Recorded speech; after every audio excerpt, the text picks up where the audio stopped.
ஒரு விமானம் வானத்தில் பறந்து கொண்டிருக்கிறது. அதில் 2 அனுபவம் வாய்ந்த விமானிகள் இருந்தார்கள். சில மணி நேரங்களுக்கு பிறகு அந்த விமானம் தானாகவே ஒரு நகரத்தின் மீது பறந்து வந்து ஒரு வீட்டின் மீது மோதி நின்றது. மக்கள் ஓடிச் சென்று கதவை திறந்தார்கள். ஆனால் உள்ளே யாரும் இல்லை. பாராசூட் இல்லை, உடல் இல்லை, இரத்தக்கரை இல்லை, சண்டை நடந்த தடயமும் இல்லை. அப்படி என்றால் அந்த 2 விமானிகள் எங்கே போனார்கள்? இன்று வரை பதில் கிடைக்காத இந்த உண்மை சம்பவம் தான் த கோஸ்ட் பிளிம்ப் மிஸ்ட்ரி. இன்று நாம் பார்க்க போகும் சம்பவம் ஒரு கற்பனை கதை அல்ல. இது 1942 அமெரிக்காவில் நடந்த உண்மையான மர்மம். 80 ஆண்டுகளுக்கு மேலாகியும் இந்த வழக்கு இன்னும் தீர்க்கப்படவில்லை. 2ஆம் உலகப் போர் நடைபெற்று கொண்டிருந்த காலம். அமெரிக்க கடற்படை கடலோர பகுதிகளில் எதிரி நீர்மூழ்கி கப்பல்கள் இருக்கிறதா என்று கண்காணிக்க L8 என்ற பிளிம்பை பயன்படுத்தியது. இந்த பிளிம்பில் 2 பேர் மட்டுமே இருந்தனர், லியூட்டினன்ட் எர்னஸ்ட் காடி மற்றும் சார்லஸ் ஆடம்ஸ். இருவரும் அனுபவம் வாய்ந்த நேவி அதிகாரிகள். அன்றைய காலை அவர்கள் வழக்கமான கண்காணிப்பு பணிக்காக புறப்பட்டனர். ஆரம்பத்தில் எல்லாமே சாதாரணமாக இருந்தது. கடலுக்கு மேலே பறந்து கொண்டிருந்த அவர்கள் ஒரு இடத்தில் எண்ணெய் போன்ற ஒரு தடயத்தை கவனித்தனர். ஒருவேளை எதிரி நீர்மூழ்கி கப்பல் இருக்கலாம் என்று சந்தேகித்து அந்த இடத்தை சுற்றி ஆய்வு செய்ய தொடங்கினர். அதுதான் அவர்களிடம் இருந்து வந்த கடைசி தெளிவான தகவல். அதன் பிறகு ரேடியோ தொடர்பு மிகவும் குறைந்து விட்டது. சில நிமிடங்களில் கரையில் இருந்த மக்கள் ஒரு விசித்திரமான காட்சியை பார்த்தார்கள். L8 பிளிம்ப் மிகவும் தாழ்வாக பறந்து கொண்டிருந்தது.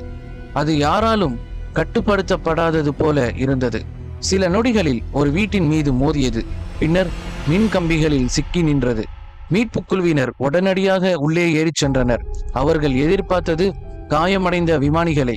ஆனால் உள்ளே இருந்த காட்சி அனைவரையும் அதிர்ச்சியில் ஆழ்த்தியது. பிளிம்புக்குள் யாருமே இல்லை. மீட்பு குழுவினர் பிளிம்பை முழுவதுமாக சோதனை செய்தனர். ஆனால் அவர்கள் கண்டுபிடித்த விஷயங்கள் இந்த மர்மத்தை இன்னும் அதிகப்படுத்தின. முதலில் விமானிகளின் பாராசூட்டுகள் பிளிம்புக்குள்ளேயே இருந்தன. அவர்கள் பாராசூட் அணிந்து குதித்திருக்க வாய்ப்பே இல்லை. இரண்டாவது, அவர்களின் லைஃப் ஜாக்கெட்ஸ் கூட அங்கேயே இருந்தன. மூன்றாவது, ரேடியோ வேலை செய்து கொண்டே இருந்தது. எந்தவித வெடிப்பும் இல்லை, துப்பாக்கிச்சூடும் இல்லை, இரத்தக்கரையும் இல்லை, சண்டை நடந்த தடயமும் இல்லை. அது மட்டுமல்ல, பிளிம்பின் இன்ஜின் இன்னும் இயங்கிக் கொண்டிருந்தது. அதாவது சில நிமிடங்களுக்கு முன்பு வரை யாரோ அதை இயக்கியிருக்க வேண்டும். ஆனால் அந்த யாரோ எங்கே போனார்கள்? இந்த வழக்கு பல கோட்பாடுகள் சொல்லப்பட்டன. தியரி நம்பர் 1, கடலில் விழுந்தார்களா? எதிரி நீர்மூழ்கி கப்பலை தேடும் போது இருவரும் தவறி கடலில் விழுந்திருக்கலாம் என்று சிலர் கூறினர். ஆனால் ஒருவர் தவறி விழுந்தாலும் இன்னொருவர் விமானத்தை கரைக்கு கொண்டு வந்திருப்பார். இருவரும் ஒரே நேரத்தில் எப்படி காணாமல் போனார்கள்? இதற்கு பதில் இல்லை. தியரி நம்பர் 2, எதிரி தாக்குதலா? இது 2ஆம் உலகப் போர் காலம். ஒருவேளை எதிரி தாக்கியிருக்கலாம் என்ற சந்தேகமும் எழுந்தது. ஆனால் பிளிம்பில் எந்த தாக்குதலுக்கான தடயமும் இல்லை. தியரி நம்பர் 3, ரகசிய விபத்தா? சில வரலாற்று ஆசிரியர்கள் பிளிம்பில் ஏதோ அவசர நிலை ஏற்பட்டிருக்கலாம் என்று கூறுகிறார்கள்.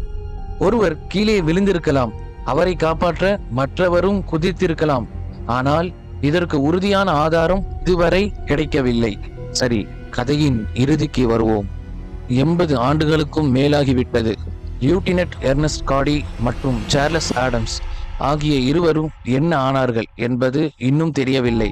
அவர்களின் உடல்கள் ஒருபோதும் கண்டுபிடிக்கப்படவில்லை.